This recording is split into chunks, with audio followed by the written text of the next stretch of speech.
Assalamualaikum kepada rakan-rakan sekalian.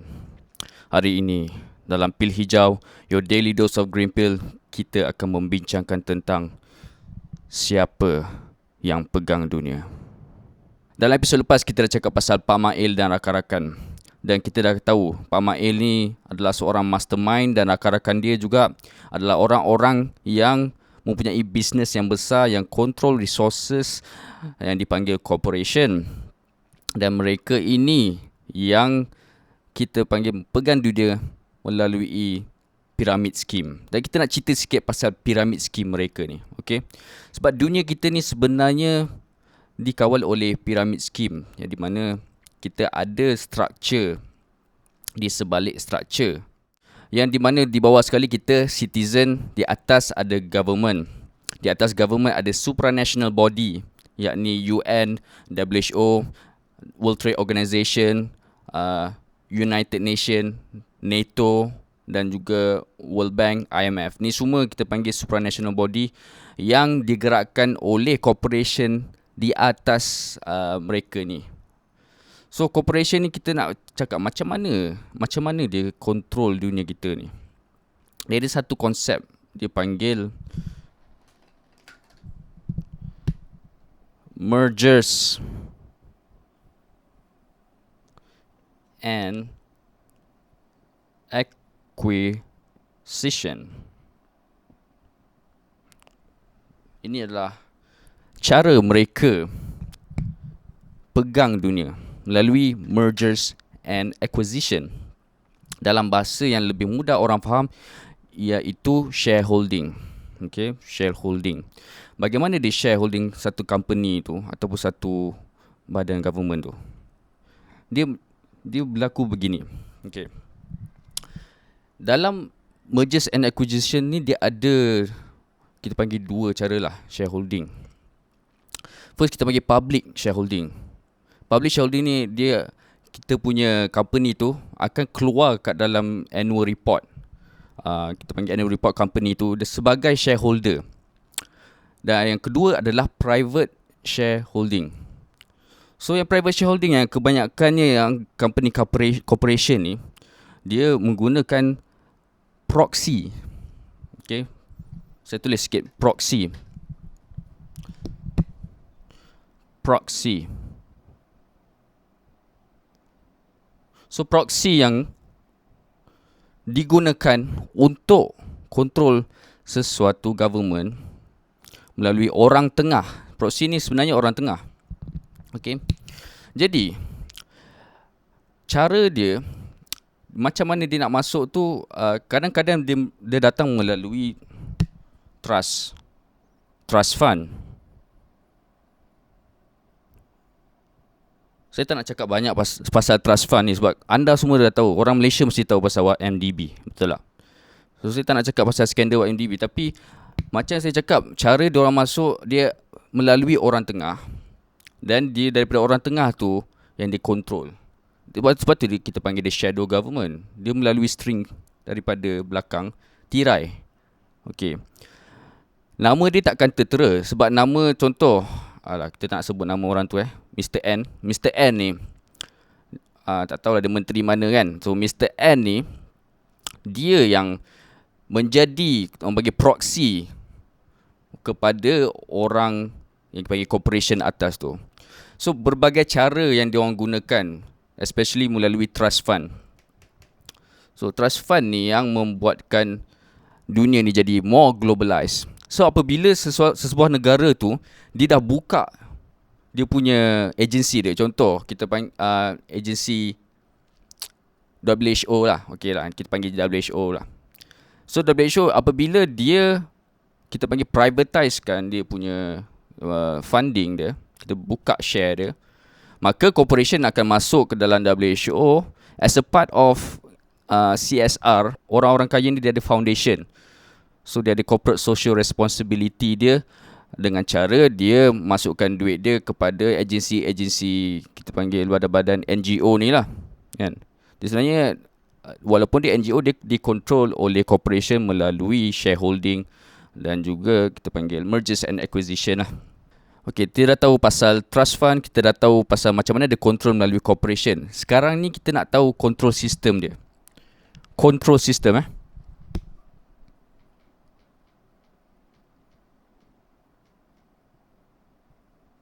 tulisan kita dah improve sikit. Control system adalah macam mana dia control kita menggunakan sistem yang dia ada. First, macam saya cakap dia ada structural pyramid. Structural.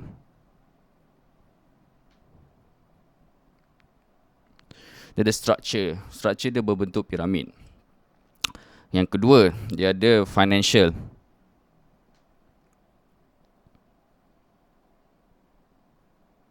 Ketiga, dia ada resources.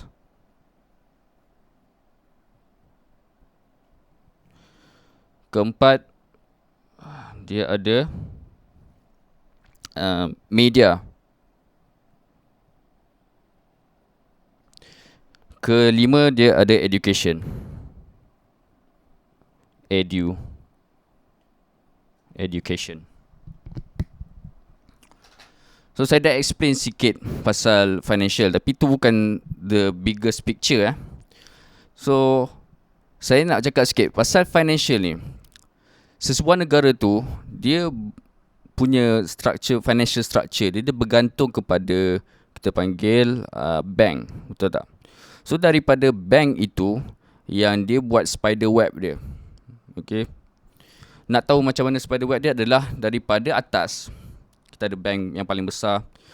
Dan bank ni ada beberapa jenis. World Bank, Bank for International Settlement, dia ada IMF. So 3 bank ni adalah nak mengkontrol monetary system. Okay, ada beza antara financial system dan monetary system. So monetary system ni adalah kita punya money punya sistem tu yang kita panggil sebagai dollar, kita panggil sebagai MYR, itu monetary system. Okay.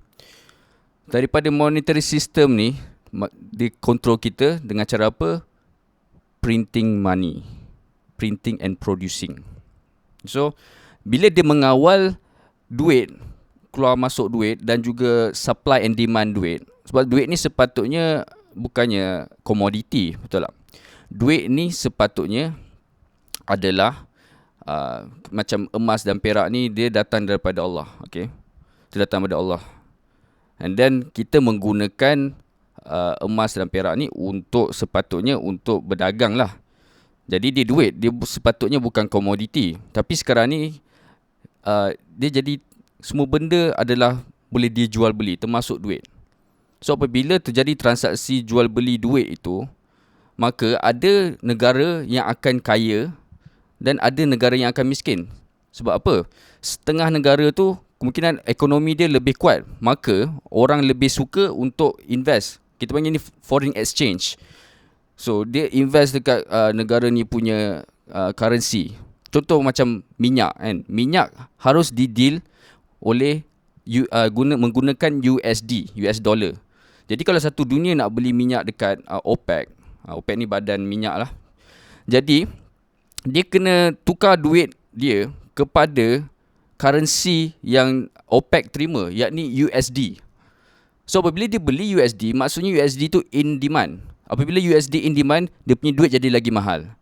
Itu cara mereka menggunakan riba untuk kontrol dunia. So riba ni sangat bahaya So saya ada video yang saya buat sebelum ni dengan another organisation tentang riba saja, 3 episod. Mungkin saya akan letakkan dalam description box description box below.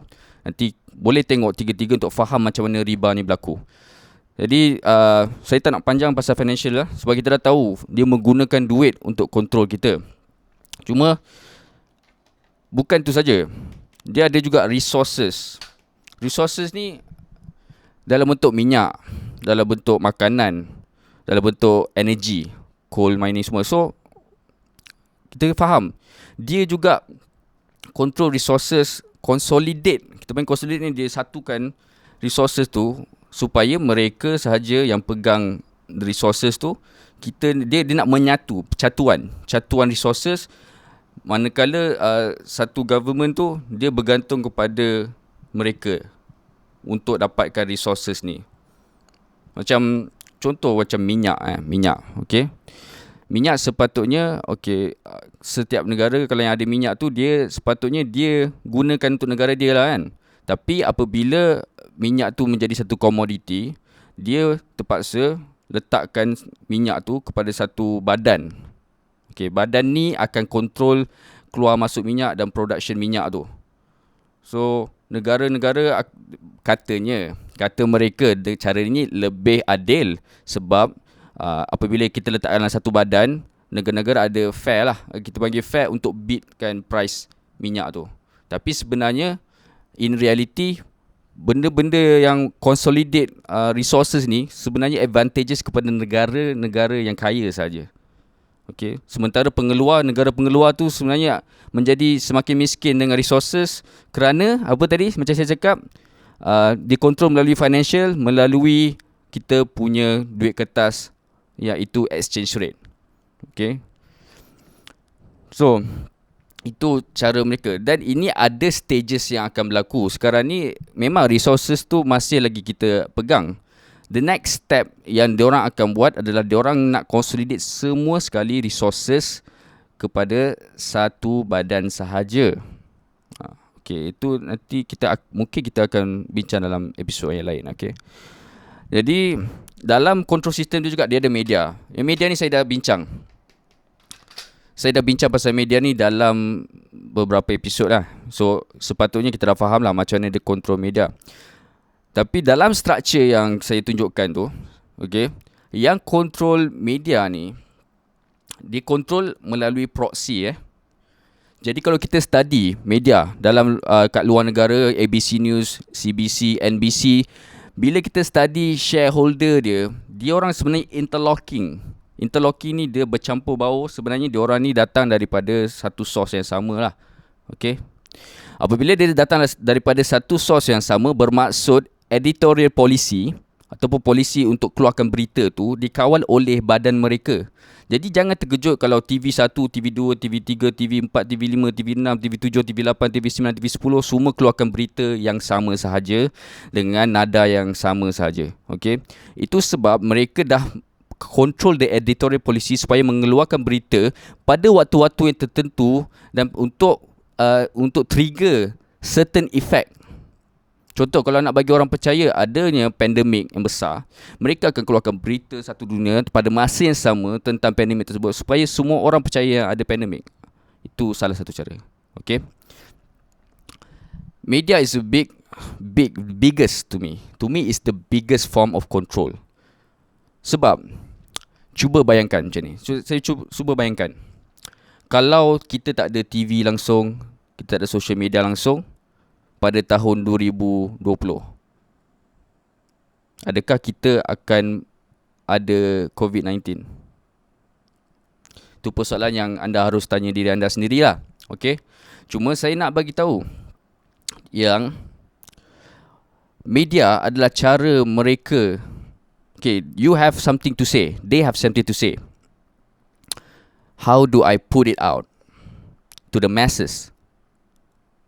Okay, because I want to build a new system, a new economy, a new social structure. In order to do that, dia kena ada medium. Sebab tu media tu dia panggil media, dia is a medium. Kalau ada medium, dia mesti ada antara. Okay, antara apa dengan apa, antara siapa dengan siapa. Okay, kena faham benda ni dulu. Sebab kalau tak faham media ni apa, kita akan susah untuk faham siapa tu yang communicate dengan kita kat TV tu.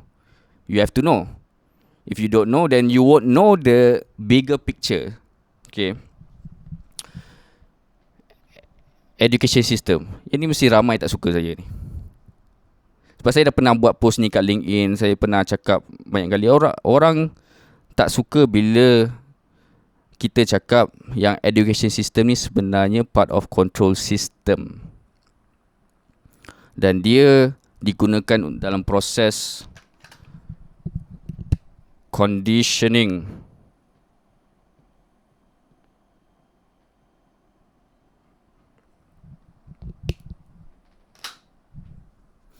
conditioning. Conditioning ni memang sangat besar dia punya topik. Tapi saya akan try untuk kupas conditioning ni mungkin dalam episod-episod yang seterusnya lah. Kenapa dia perlu condition? Okey, saya bagi tahu senang. Kita tengok balik piramid structure yang ada. Dan kita tengok dekat government tu. So dekat government tu pun ada piramid structure dia. Okey. Dalam setiap organisasi mesti ada piramid structure dia, yang di mana bawah sekali tu adalah mass, yang atas sekali tu mestilah satu entiti ataupun seorang yang mengawal. Bagaimana diorang ni membuatkan kita faham yang structure ni adalah the way that the world works. Lah dengan cara dia apply, dengan betul-betul dia apply the structural system tu semasa kita di sekolah. Saya sebut slow-slow Saya kena sebut slow-slow dan clearly supaya orang faham betul-betul apa function education ni sebenarnya. Sebab education doesn't always equate to knowledge. Knowledge adalah ilmu tu daripada Allah. Siapa-siapa boleh dapat. Education adalah privilege diberikan oleh seseorang kepada seseorang. Some people get more education, some people get less education. Tapi tak bermaksud yang get less education tu have lesser knowledge, betul tak? Jadi nak bagi tahu yang diorang nak conditionkan kita supaya percaya yang education, siapa yang ada education lebih banyak, dia lebih pandai dan dia lebih layak bercakap dan dia lebih, orang kata, hebat. Tak percaya. Okey, kita tengok kat sekolah. Saya beritahu kat sekolah Okey, kat sekolah kita ada, atas sekali kita ada guru besar. Guru besar ni macam Perdana Menteri kita lah. Betul tak? Lepas tu bawah guru besar kita ada penolong kanan, penolong kiri, tak tahu penolong tengah semua kan. Yang ni kita panggil timbalan menteri lah. So bawah daripada tu kita ada beberapa panitia semua tu kan. Ini kita panggil menteri-menteri lah. Menteri-menteri kepada setiap department. Yang paling penting, kita ada satu orang yang kita takkan lupa kat sekolah. Nama dia Ustaz. Ustaz cikgu disiplin kita. Betul tak? Tapi dia equivalent tu apa? Ustaz cikgu disiplin ni adalah equivalent kepada ketua polis negara kita. Macam tu lah, lebih kurang. Dan dia juga macam ada sistem mahkamah juga lah. Cuma dia lebih kepada kontrol kita punya disiplin. Bukannya tak bagus kontrol disiplin ni kan. Cuma dalam konteks yang dia nak sampaikan kat kita, nak bagi kita biasakan tu adalah dia nak kita hidup dalam struktur yang sentiasa ada disiplin mengikut sistem. Okey. Jadi di bawah ketua polis iaitu cikgu disiplin kita ada pengawas. Pengawas adalah ibarat polis lah. So di bawah pengawas pula tak ada siapa-siapa, tapi dia ada satu ni dia panggil balaci. Apa tu balaci? Balaci tu adalah pelajar biasa macam kita semua ni. Kan? Kita ada pelajar biasa dengan pengawasan. Yang rapat dengan pengawasan cikgu yang menjadi spy kepada kerajaan. Ini dipanggil SB, Special Branch. So itulah struktur sekolah. Dan saya beritahu pula pasal struktur kita panggil level. Orang yang kelas atas semestinya orang yang belajar sains, subjek sains dan power dalam subjek sains dan matematik. Orang yang kelas bawah adalah orang yang tak pandai sains dan matematik. Senang cerita macam tu lah. Tak kisahlah dia bidang art ke agama ke apa kan. Tapi kalau kelas bawah ni semestinya dipandang lebih rendah dalam society kat sekolah. Betul tak betul? Jawab. Betul tak betul? Kelas atas selalu kelas apa? Kalau dah tahu jawapan dia dan faham-faham sendiri. Tapi dia tak habis kat situ je. Sebab education system ni dia ada peringkat dan peringkat. Jadi saya tak boleh cerita semua sekarang. Saya akan cerita sikit dulu. supaya orang PhD ni semua tak terasa dengan saya lah. Saya nak cerita sikit-sikit sebab saya pernah cerita ni dekat orang-orang yang ada PhD, orang macam datuk-datuk, dia orang tak boleh terima. Dia orang tak boleh terima perkara ni. Structure ni dia kata tak betul. Ni structure Illuminati. Ni bukan structure Illuminati. Ini adalah structure reality kita. Kalau nak tahu, tengok dengan mata sendiri, check sendiri, mergers. Macam saya cakap, mergers and acquisition tu yang penting. Tengok, check company-company yang ada kat Malaysia, check agency kat Malaysia yang dah di-privatize, yang semi-privatize. Tengok siapa yang own. Dan bila even orang tu, orang kita juga, tengok dia dalam company dia tu, berapa persen dia punya share, berapa persen ada private investor, dan check adakah dia ni proxy ke tak. Sebab tu Tengku Zafrul baru-baru ni cakap semua orang boleh buka offshore account. Offshore account ni apa tujuan dia? It's not about money laundering sebenarnya. Sebab money laundering boleh can be done internally. Apabila ada offshore account, bermaksud ada pihak ketiga yang transfer money daripada luar kepada orang dalam negara ni. Dan duit tersebut jumlah dia sangat besar yang tidak boleh dia orang tak nak kita audit di dalam negara, so dia pergi ke offshore. Itu function dia. Okay, next kita nak cakap pasal satu new control system. Tadi saya cakap pasal the structure yang dah ada. Yang structure yang sedia ada tu sebenarnya dah digunakan sangat lama lah. Kalau kat Malaysia ni semenjak kita merdeka. Okay, so kalau kita ingat penjajah tu semua datang nak jual rempah, better think back lah. Sebab ni saya bagi just summary untuk kita buka mata sikit. Macam mana nak tahu sebuah negara tu dah dijajah dan successfully diletakkan dalam sistem mereka ni. Tengok pakaian. Apabila sesebuah negara tu dah hilang pakaian tradisional mereka, bermaksud negara tersebut sudah pun dijajah.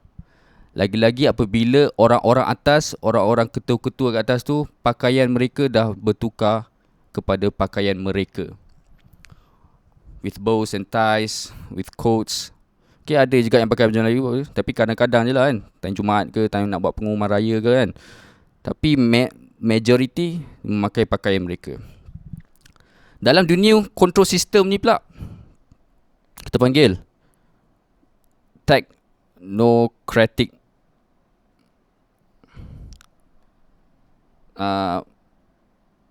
police state lah. Police state.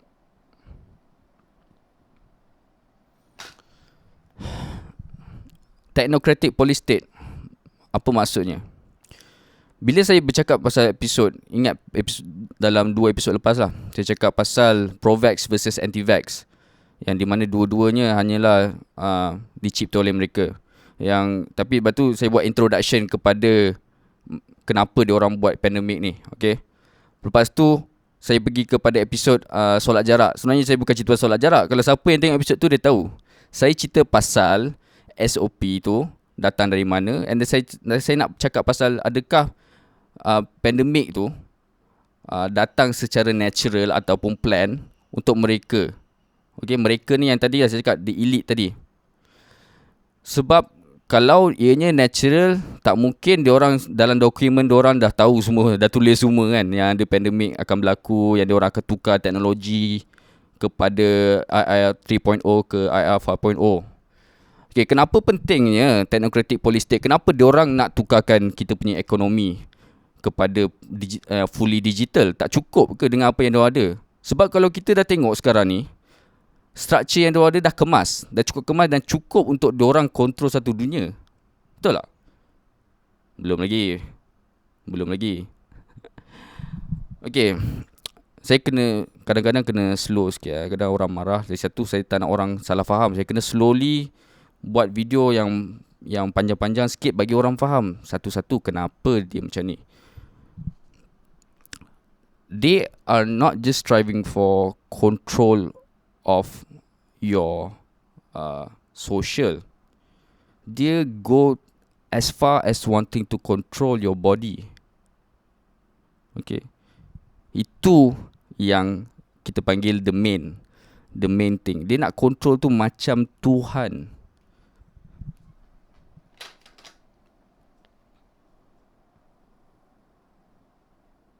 Nak jadi Tuhan.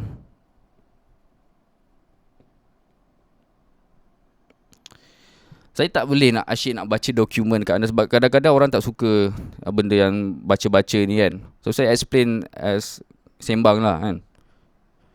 Sebab kalau saya baca apa yang diorang tulis, satu lagi anda akan pelik, betul ke diorang tulis benda ni?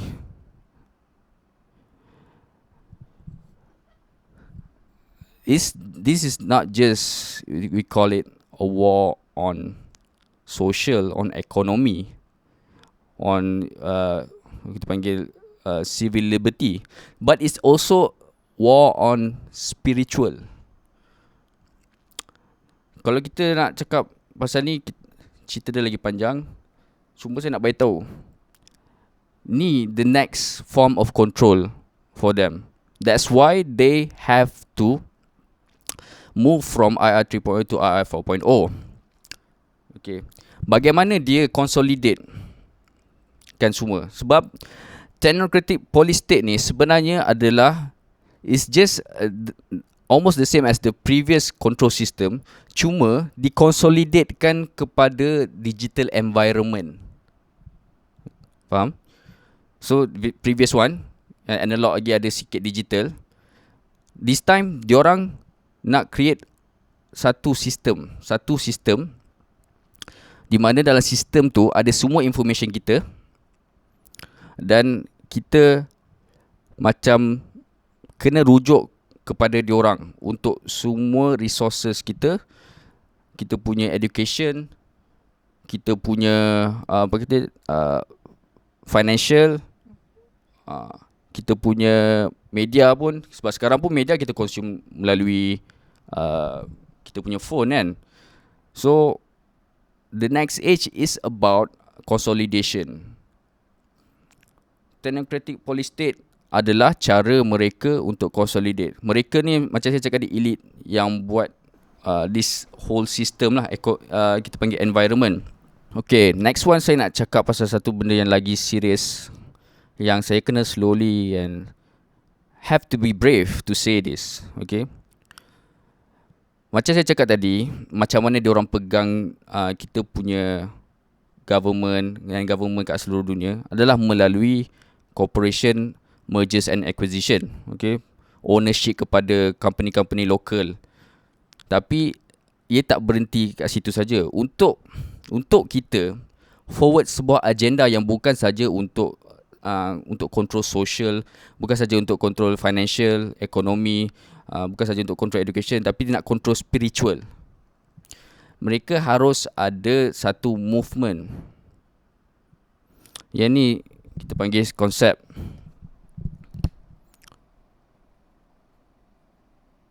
shadow government.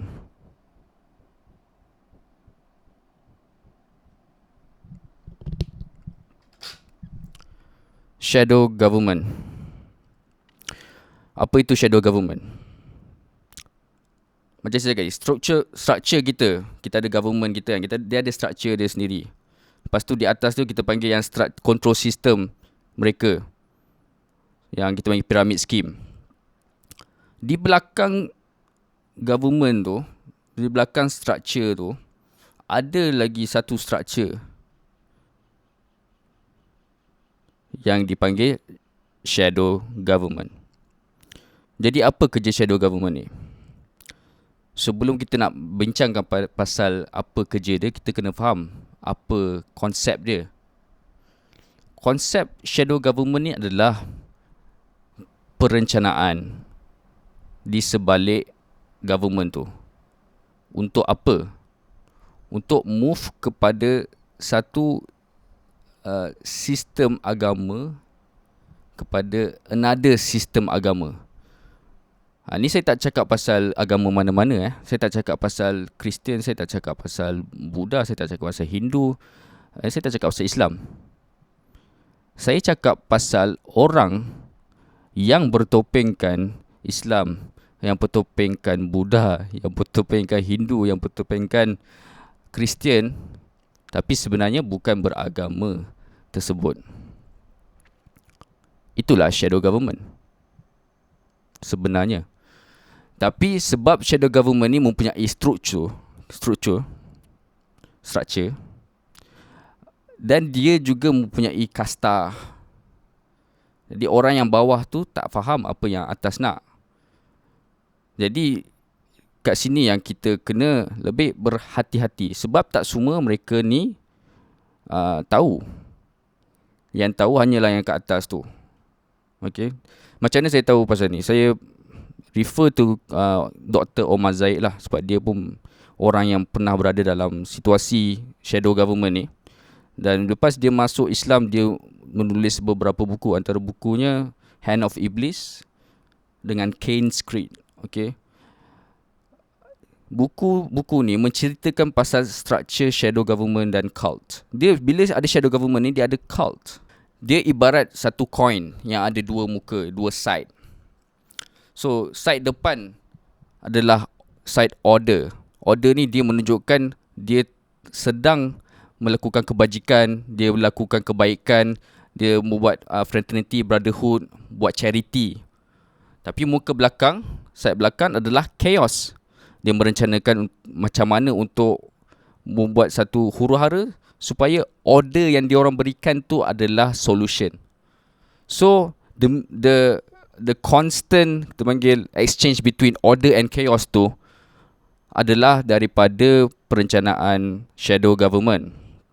Dia sebenarnya merencanakan satu sistem agama yang baru untuk digunakan dalam yang saya cakap tadi, technocratic police state.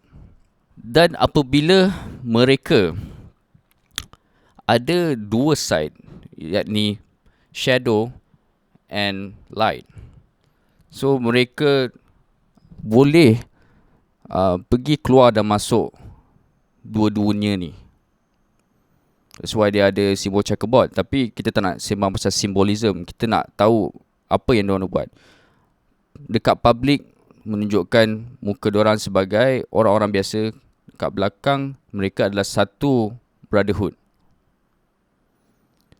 Saya semakin risau kerana baru-baru ni nama mereka telah surface. Diorang dah start keluar daripada shadow kepada light.